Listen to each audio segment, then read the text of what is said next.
Jaya Radha Madhava Kunja Bihari Jaya Radha Madhava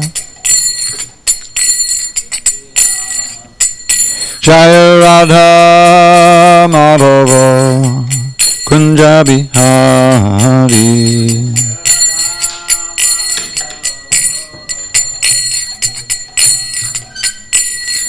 Gopi Jana Vallabha Girivaradhari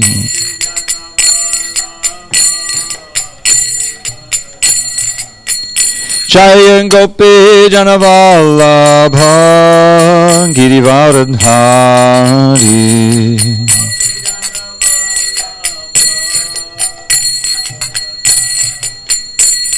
Yashodanandana Bhajana Randana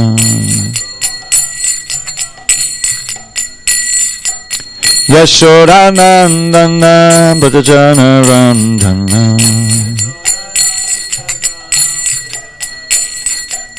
Yamuna Tira Vanachari Yamuna Tira Vanachari Jaya Radha Madhava Kunja Bihari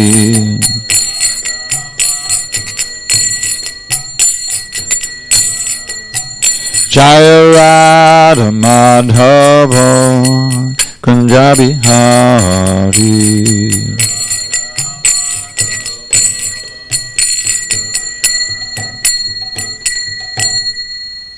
Jai Mr. Bhad Paramahansa, Varudikacharya, Ashtotar to the Sri Srimad, His Divine Grace, Srila A.C. Bhaktivedanta Swami Prabhupada ki Jai. ISKCON BBT Founder Acharya Srila Prabhupada ki Jai. Jai Om Vishnupad Paramahansa, Varudikacharya, Ashtotar to the Sri Srimad, His Divine Grace, Srila Bhakti Siddhanta Saraswati Thakur ki Jai. Ananta Koti Vaishnavini ki Jai. Namacharya Srila Haridas Thakur ki Jai. Antaraj Srimad Bhagavatam ki Jai. Samaveda Bhaktivinoda ki Jai. All glories to the assembled devotees.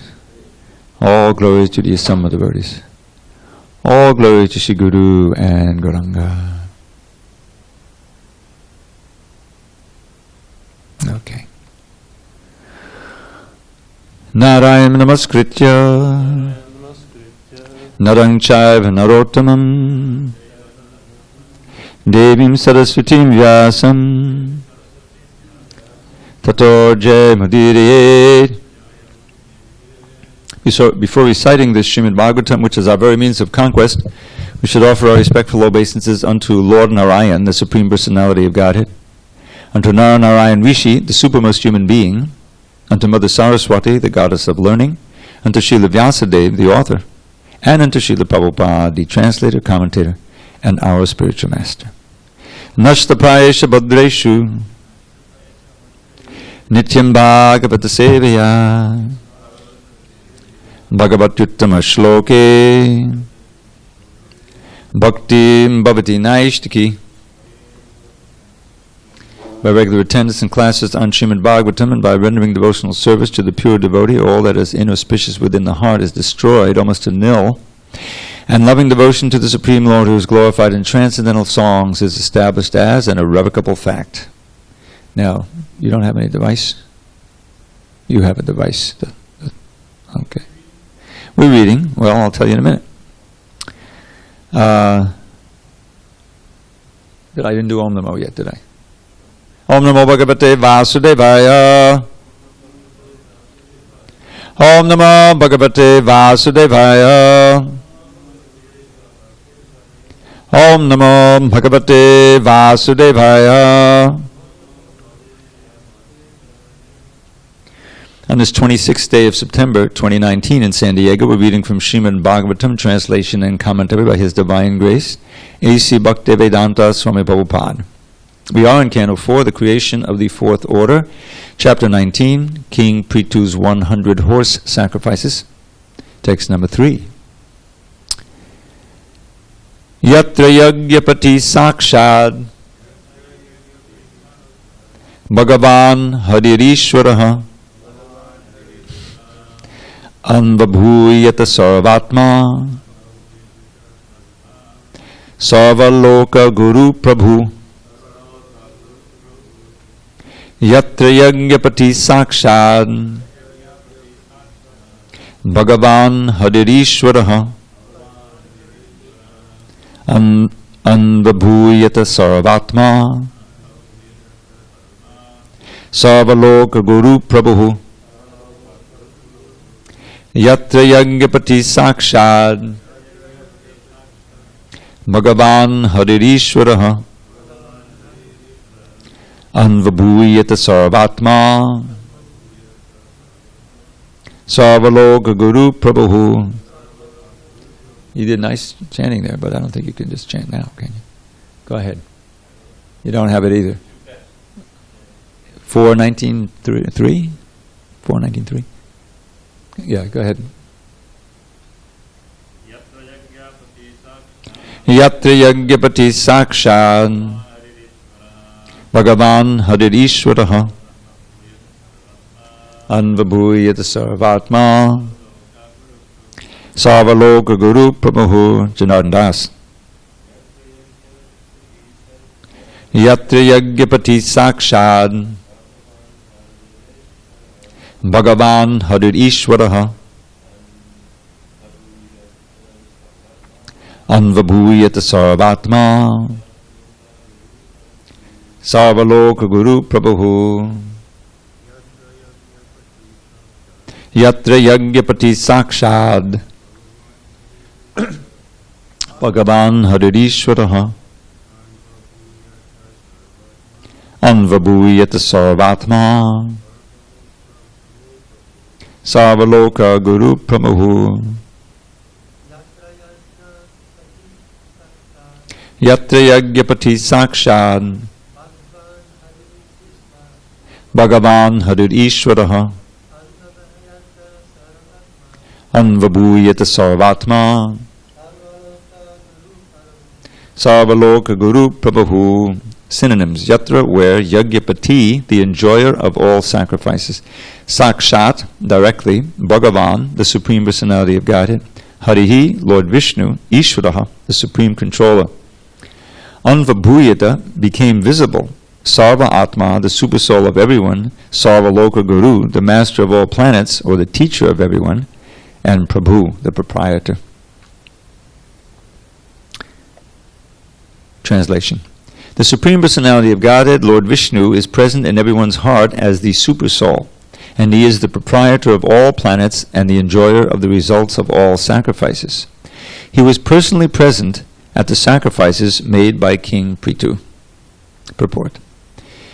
In this verse, the word Sakshat is significant. Prithu Maharaj was a Shaktyavesha avatar incarnation of Lord Vishnu. Actually, Prithu Maharaj was a living entity, but he acquired specific powers from Lord Vishnu. Lord Vishnu, however, is directly the Supreme Personality of Godhead and thus belongs to the category of Vishnu Tattva. Maharaj Prithu belonged to the Jiva Tattva. The Vishnu Tattva indicates God, whereas the Jiva Tattva indicates the part and parcel of God. When God's part and parcel is especially empowered, he is called Shaktyavesha Avatar. Lord Vishnu is herein described as Harir Ishwaraha. The Lord is so kind that he takes all miserable conditions away from his devotees. Consequently, he is called Hari. He is described as Ishwara because he can do whatever he likes. He is the supreme controller. The supreme Ishwara Purushottama is Lord Krishna. He exhibits his powers as Ishwara, or the supreme controller, when he assures his devotee in the Bhagavad Gita 1866, "Abandon all varieties of religion and just surrender unto me. I shall deliver you from all sinful reactions. Do not fear." He can immediately make his devotee immune from all the reactions, because by sinful life, if the devotee simply, he can immediately make his devotee immune from all reactions caused by sinful life if the devotee simply surrenders unto him. He is described herein as Sarvatma, meaning that he is present in everyone's heart as the Super Soul. And as such, he is the supreme teacher of everyone. If we are fortunate enough to take the lessons given by Lord Krishna in the Bhagavad Gita, our lives immediately become successful. No one can give better instructions to human society than Lord Krishna. Om Jnana Timirandasya Jnanandjana Shalakaya Chakshur Unmilatam Mena Tasmai Shri Gurave Namaha. I was born in the darkness of ignorance, but my spiritual master Srila Prabhupada opened my eyes with the torchlight of knowledge. I offer my humble obeisance unto him and all members of Sri Parampara. So, King Prithu, who is a empowered jiva, quite extensively empowered, as we've heard in the few last chapters or so, has decided to perform these Ashwamedha sacrifices, 100 of them, which is not easy to do. And Lord Vishnu has decided to attend personally. He's the master of all the sacrifices. He's the enjoyer of the sacrifice. So he's come personally, not alone, as we'll read later, but with Shiva and Brahma and all these Gandharvas, and everybody's come. Now, in this purport, Srila Prabhupada is giving explanation of the different names that were, or designations that were described here. We have Yagyapati, Bhagavan, Harir, Ishwaraha, Sarvatma, Sarvaloka Guru, and Prabhu. 7 different designations or descriptions of Krishna. So, the first one is Yagyapati. Krishna says that I am the enjoyer, Bhoktaram Yagyatapasang Sarvaloka Maheshwaram. That I am, when one recognizes me to be the real enjoyer of all austerities, all sacrifices, when therefore understanding I am as Maha Ishwara, Maheshwaram, Sarvaloka Maheshwaram, which is also in this verse, the proprietor of all planets, and what is that? Bhoktaram Sarvaloka Maheshwaram, Suridam Sarvabhutanam. And the best, dearmost, well-wishing friend for every living entity, then one can be very peaceful in this world. That's the peace formula. So, we have, Prabhupada explains that in this purport, there's a distinction, a eternal distinction between the Supreme Lord, who is Vishnu Tattva, belonging to the category of Vishnu. Krishna is the original Vishnu Tattva, and he expands into unlimited other Vishnu Tattvas. But then there's another category called Jiva Tattva. We belong to the energy. We're not the source of energy, but we are energy itself. Jiva Tattva. So we have this unbreakable connection with Krishna, but we can forget it. Although we can't break it, we can forget it. And Krishna consciousness is the process of reawakening that eternal connection, which is the connection of the servant and the master. But the master is the best friend. He is the source of all bliss and love. It's not that you're serving someone in a slave mentality. It's a service out of love and reciprocation. So we've neglected that for so long, so we're trying to reawaken it. So now Prabhupada goes through the different words. Hari. So Hari is a word that means to take or to take away. Now we may wonder, how is it that Radharani is called Hara? Right? And in this mantra, Hare is addressed as Hare. She's Hari because she, or Hare, because she takes away Krishna's mind. She enchants Krishna. She is that's what she takes, and she also takes away our anxiety and gives us peace and connects us to Krishna. And the Ishvara is a standard name for a controller. There are many Ishwaras. We ourselves are Ishwaras in our little realm of control. And then there's higher Ishwaras. There are social, political people who have more power. The word Aishwarya, which means wealth, comes from Ishvara. If someone has a lot of wealth, millions or even billions of dollars, you know that they're going to use it to make more wealth and to control. They'll buy as politicians, so forth, whatever, you know. It's a means of control. So Ishvara, but the Parameshwara, there's only one Parama Ishvara, the Supreme Ishvara, and that's Krishna. He's the controller above all of the controllers. As he says in Bhagavad Gita, Mattak Paratarang Nanyat. There's nobody and no thing above me. That's an important point. And Prabhupada says, what's the example of his Ishwarahood, if you will, Ishwara Tattva, Parameshwara Tattva? He's Purushottama, the Supreme Person, 1866. That he alone can remove all of our sinful reactions. if we surrender to him. If we surrender to Shiva, surrender to Indra, surrender to Brahma, they can't do that. They're powerful Ishwaras, but they don't have that kind of power. So that's the culminating instruction of Bhagavad Gita. Surrender unto me, forget all these other dharmas I spoke about now, and just surrender unto me, and I'll deliver you from all sinful acts. I'll give you liberation. But more than liberation, I'll bring you back to my abode to engage in eternal pastimes with me. That's the best platform. So, now the question may be, well, how to surrender? He summarizes in the previous verse, 1865. Those who know it can chant. Manmana bhava madbhakto madhyaji mam namaskuru mamai vaishasi satyam te pratijani priyosi me. So, think of me, become my devotee, worship me, bow down to me. You'll come to me, my friend. I promise you this because I promise you this. You'll come to me because you're my very dear friend. Now, this verse is practically identical to one at the end of 934, but 934 it's kind of more official. The same beginning of the verse. Manmana bhava madbhakto manjati namaskuru madai vaishasi yuktaivam atmana matparayana. That he's speaking of yoga there. Because you'll be connected to me in yoga, you'll come. But in 1866, because you're my friend, which is really what we're after. Krishna's personal reciprocation. And that he promises at the end of the Bhagavad Gita. Do not fear. Like that Radharani has his mudra. Do not fear. Everything's going to be okay. You just surrender to Krishna and chant our names. Everything's going to be fine. So he can make his devotee immediately immune from all reactions caused by sinful life. Then Sarvatma, Prabhupada would often quote this verse, Ishwarak Savabhutanam Videshevdanatishtati.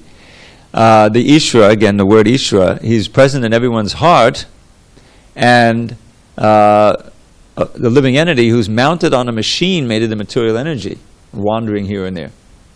Ishwarak Savabhutanam Videshevdanatishtati Brahmayan Savabhutani Yantrarudani Mayaya. We're wandering from body to body, we're wandering from planet to planet, species to species. So that wandering is a distressing situation.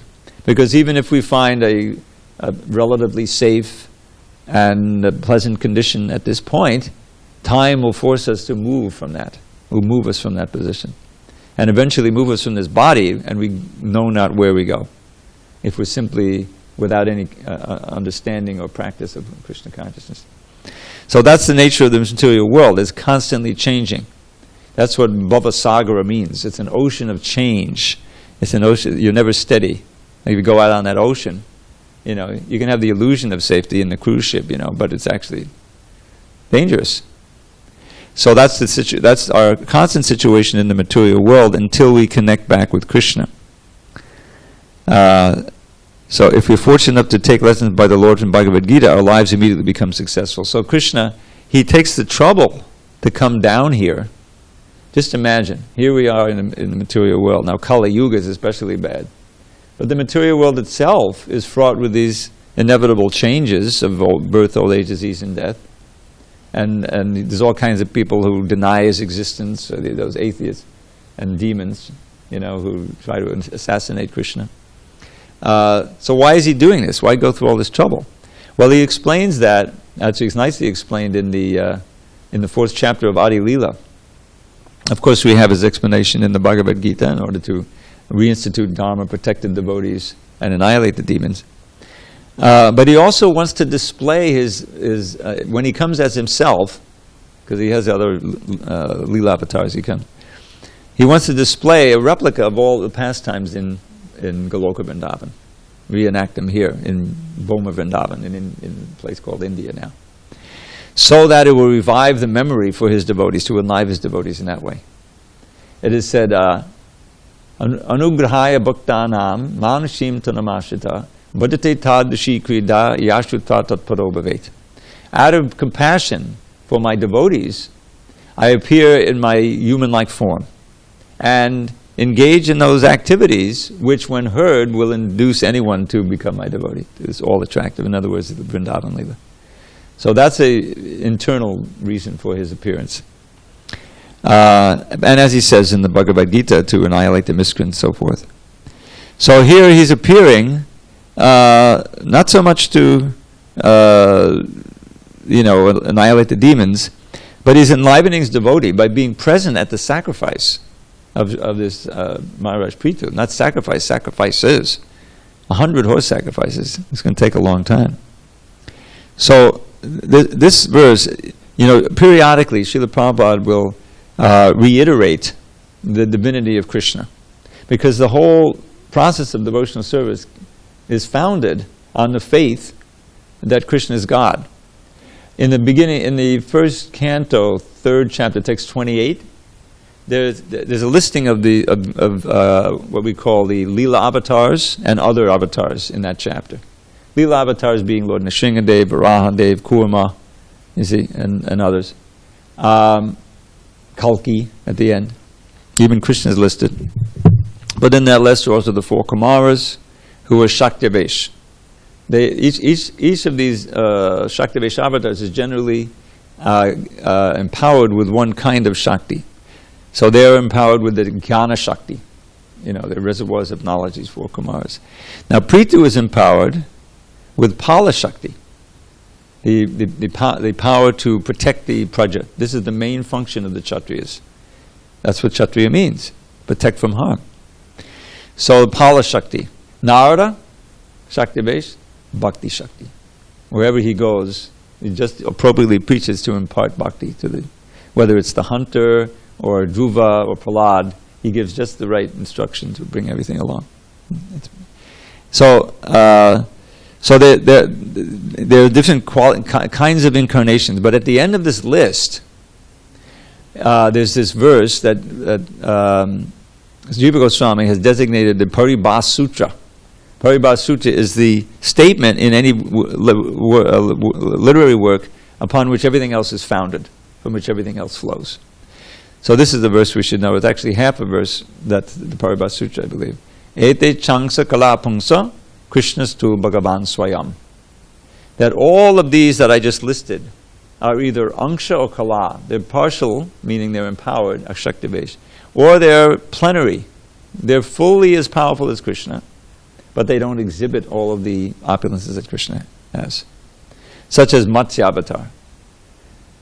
He's Vishnu Tattva. But he especially has that particular form because the flood was coming. And who is it who was saved? Satyabhata, I think Satyabhata Muni, to save the Vedas. And it was almost like a Noah's Ark thing, So Matsya's out there, everything is water, there's a big ship, and he's pulling the ship out to sea, saving the Vedas. Of course, Varaha, he needed that snout in order to get the earth from the mud at the bottom of the Garbhodak ocean. And Nrsingadev, he had to have that form to fulfill all of Brahma's benedictions to Hiranyakashipu and still be able to kill him. So these are all Angsha and Kala, but Krishna's tu Bhagavan Swayam. But Krishna himself, Krishna is Bhagavan himself. He is the source of all the other avatars. He's not really an avatar, although he makes the role of one as a Leela avatar, but he's not really an avatar. He's an avatari, the source of all other descents of the divine. So why is this so important? Because everything flows from that. There's some confusion about that, isn't it? Many people in India, don't they think that Narayan, Vishnu is supreme and Krishna is an expansion? So I want to worship the supreme. But Krishna is supreme and has been analyzed as such by our great acharyas. And there's that whole, well, how do you know someone is God? Well, by the qualities, because you know from the Shastra. But they have to demonstrate the qualities of God. So I think it's Rupa who divided into these different groups. 50 first qualities are ones that we can have part of. I am Neta Suram Yanga. That's the first quality. I am Neta Suram Yanga Sarvasa Lakshananvada. So this hero has a very beautiful form. Well, there's human beings who we think have very beautiful form. But it's not Suram Yanga. The beauty of Krishna surpasses all, and there's so many descriptions of that. So we have some beauty, but it's temporary, it fades, it's kind of skin deep. But Krishna's is not skin deep, it's overflowing, What's some of the... So, Ruchiras, Tejasa Yukto. Tejasa is like charisma. That's one of the definitions. Tejas means effulgence. And someone walks into a room, they're in control. That's charisma. That's the kind of tejas that Krishna has to the nth degree, to the unlimited degree. Balavan, he's very strong, weightlifter, they can lift 800 pounds. Big deal. Krishna lifted the Govardhan Hill with his pinky. So he has these first 50 qualities in infinite degree, and we can have them in minute degree. That's the limit. We can't have then the next 5, we can't even have. They belong to expansions or incarnations like Shiva. Ata panchagunesha angshena girisadasu sada swarupa sampraptak sarvagyo nitya nutyanak satchidananda sandranga sarva siddhi nishevata. So it says, ata panchagune angshena girishadasu. So sarvagyo is one. I studied this one. This means omniscience. Well, in English, omniscient means omniscience. There's no partial omniscience, but there's partial omniscience for Shiva. He knows everything, but not to the degree that Krishna knows everything. So, Nitya Nutanak, he's eternally youthful. He doesn't get old. He doesn't have a material body like ordinary jivas. He's not a jiva. And he's not Vishnu. He's Shiva Tattva, special Tattva. Satchidananda Sandranga, his form is concentrated, Satchidananda. Sarva Siddhi Nisheda, he possesses all these yogic siddhis, but not like Krishna.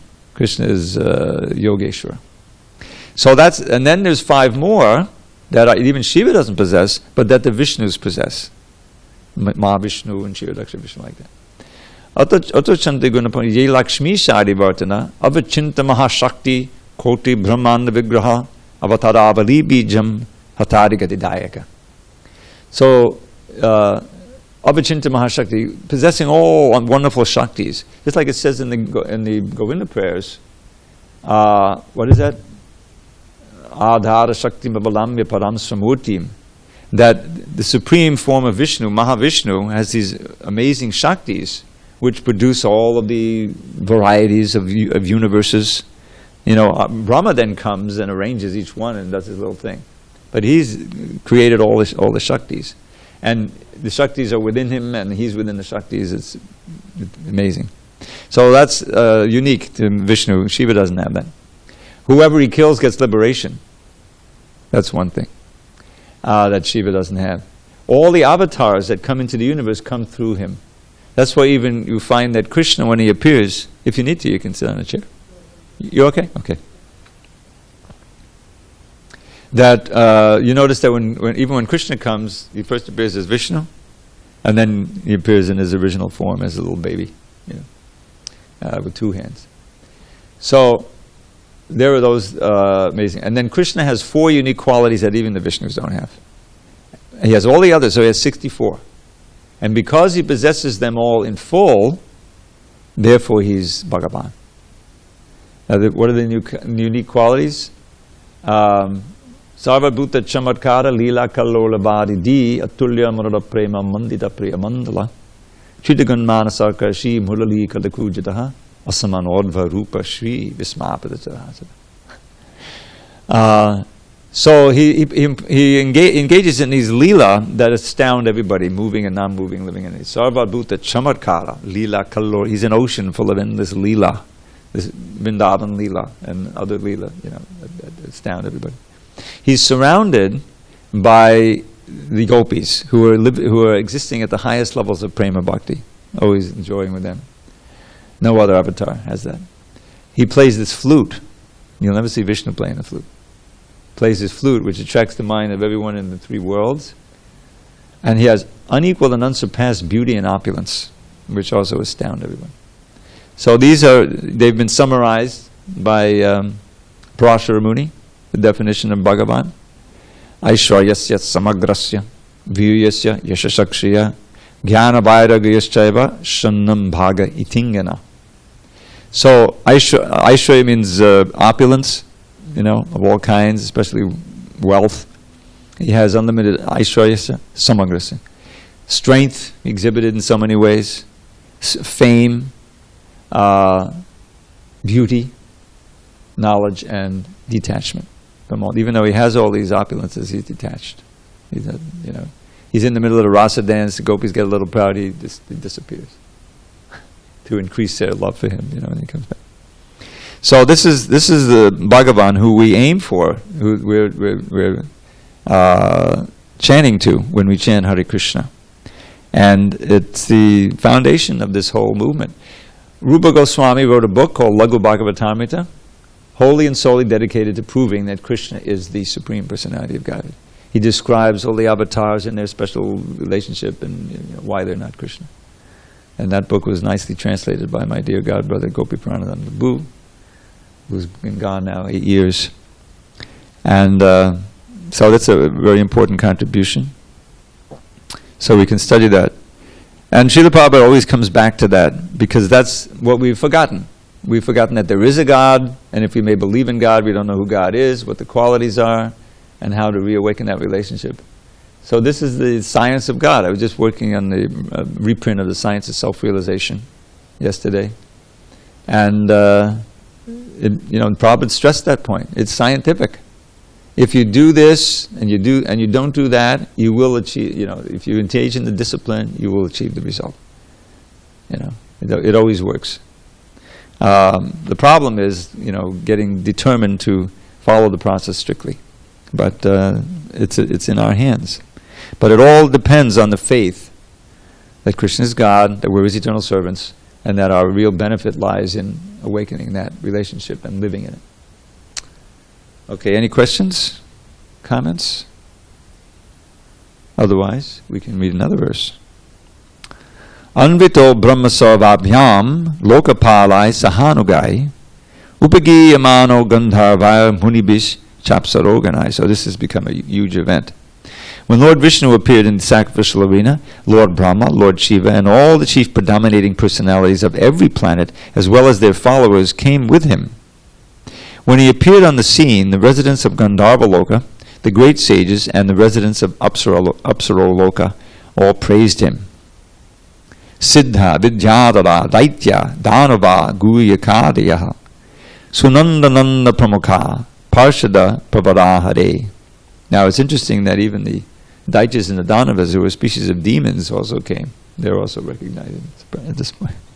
The Lord was accompanied by the residents of Siddhaloka and Vidyadara-loka, all the descendants of Diti, they're Daityas, Hiranyakashipu and Hiranyakasha are the famous ones.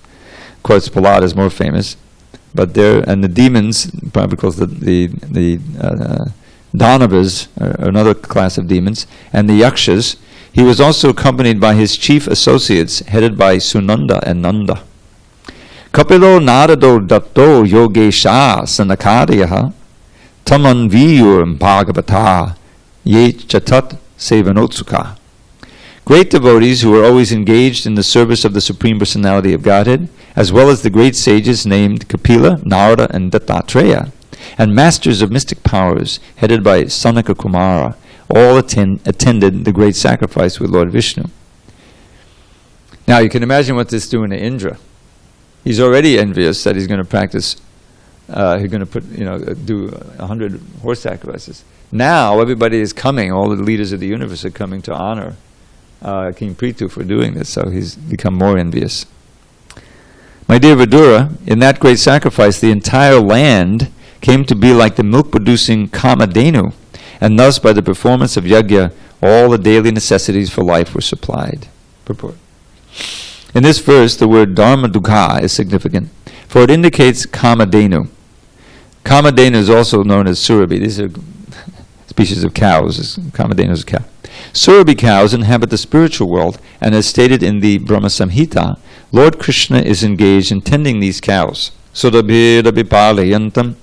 One can milk a Surabhi cow as often as one likes, and the cow will deliver as much milk as one requires. Milk, of course, is necessary for the production of so many milk products, especially clarified butter or ghee, which is required for the performance of great sacrifices. Unless we are prepared to perform the prescribed sacrifices, our supply of the necessities of life will be checked. The Bhagavad Gita confirms that Lord Brahma created human society, along with Yajna, this third chapter, if you recall, the performance of sacrifice. Yajna means Lord Vishnu, the Supreme Personality of Godhead, and sacrifice means working for the satisfaction of the Supreme Personality of Godhead. In this age, however, it is very difficult to find qualified Brahmins who can perform sacrifices as prescribed in the Vedas.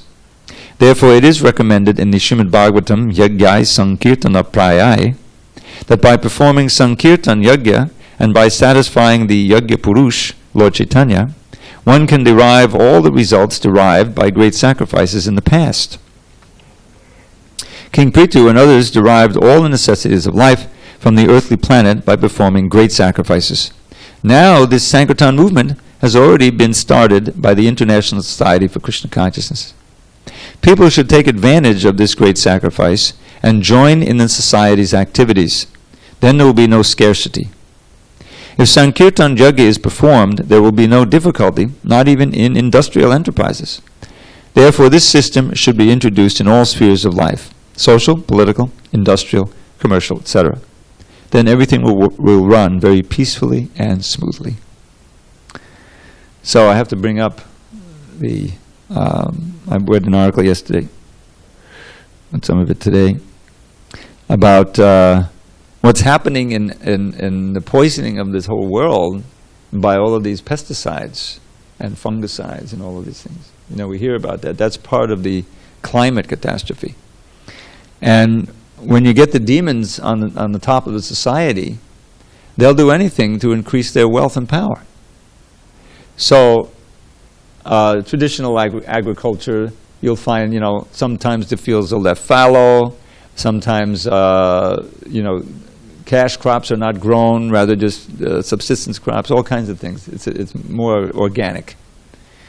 But when you get multi-billion dollar companies like Monsanto and others, which has been bought out by Bayer Aspirin, believe it or not, the Bayer company in Germany now owns Monsanto. But their business is maximizing profits. That's all they know. So they invent these poisons to better help protect the plants from insects. And to make a long story short, I won't get into the details. But those pesticides are supposed to be regulated, but they buy off the government so that the regulatory agencies are just really manned and serving the companies instead of the people. And so now we find this whole world in our very bodies, a lot of these pesticides and residues of them are present. And they're causing all kinds of problems. First thing they're doing is killing all the insects. You know, there's an insect apocalypse, which produces the bird apocalypse. I can testify to when I came here 30 years ago. I remember the first, I was near the fall, it was the end of summer, and the fall came. Oh, so many birds migrating south. Landed. They would. I think SanDiego was a spot they would land because there was a big lake. I forget all the geography, but anyway, somehow this was a spot where they would come through, and I would hear them outside my window. They would land on the wires and be a big racket, you know, for a few days, and then they would go on. You know. Many more birds. You never hear that now. We almost don't even have to cover the prasadam anymore. Even those little birds are not as many as they used to be. I mean, they give us some trouble, but. Of course, the seagulls are still there, but that's just one aspect. The main horrible aspect is it gets into the system. The living organism is so balanced. There's so many balances. You get chemicals in there, even minute amounts. They change the endocrine system, and they produce all this massive obesity, brain cancers, all kinds of things are happening more and more because of this. So this is exactly the opposite of what Prabhupada is talking about here. When there's Krishna conscious leaders, then their first consideration is the welfare of the people, and the cows and the Brahmins, you know, but people in general. And so things are done with Krishna in the center, and people live more naturally and peacefully and happily. All this artificial consumer society is what's running, the engine that's running all of this degradation of the environment. So Prabhupada often comes to this point, and now we're talking about the cows and milk producing and so forth, so he touches on that subject. The Bhagavatam itself, the original Bhagavatam in Sanskrit, was spoken because of the imminent advent of Kali Yuga. And now, even though we're only 5,000 years in, we're seeing tremendous destructive effects of it. You know, sometimes I told this story of Sharaba. I'm not going to tell it again this morning. Oh, you weren't here. But last night, you remember Sharaba. I met him in Washington, and he told me the details, a more detailed version of the story of how he joined. Basically, he was protected by Krishna because he was really surrendered, and he was constantly chanting, and he had faith in this one little half a verse, Bengali verse, Rake Krishna Mare Ke, Mare Krishna Rake Ke. I don't know if it starts with Rake or Mare. Which means if Krishna wants to protect you, no one can kill you. And if Krishna wants to kill you, no one can protect you. You know, and you see that throughout the Bhagavatam. So he had faith in that, and he's walking through this war zone. You know, they shot at him, you know, with a machine gun, and all the bullets missed.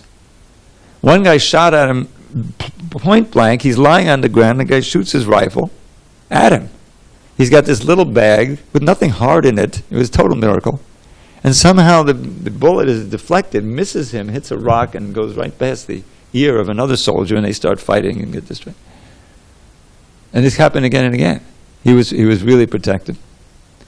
So that is the only hope, you know, for people, for Krishna consciousness to become more and more popular, for people to worship, and ultimately to come into some government circles. We had high hopes for Tulsi Gabbard. She doesn't look like she's going to get elected, but but you know, there's no hope. I mean, the whole planet is heating up, and there'll be mass migration, and there'll be starvation, and you know, no water. Even now, Chennai, where I'm going in a couple of weeks, you know, hopefully from there get it picked up to go to Tirupati. There's a water crisis, a city with millions of people. Not enough water to drink. And that's going to happen more and more. So that's what happens when the demons take control. They have one idea. You know, Ishvaroham aham bhogi siddhoham balavan sukhi. I'm perfect power. Ishvaroham, not Krishna. I am the Ishvara. I have so much wealth. If I got today, I'm going to make more tomorrow. I'll kill that enemy, you know, and I'll go to church, and they'll think I'm religious. And it's all in the 16th chapter. They want to look religious, you know. But it will take a miracle. Many miracles, you know, for us to survive, this earth to survive in the next 30 years in anything like its present form. It's, you know, I mean, from the science, it looks doomed, you know. But there's a one note of hope, is that, you know, ever since 1945, we've had the atomic bomb was blown up then. America blew up two atomic bombs. You know the history. So then you have this huge Cold War. And the bombs are still existing. Human nature hasn't changed. You know, you still get people controlled by anger and lust and so forth. So Prabhupada often said they'll be used, you know.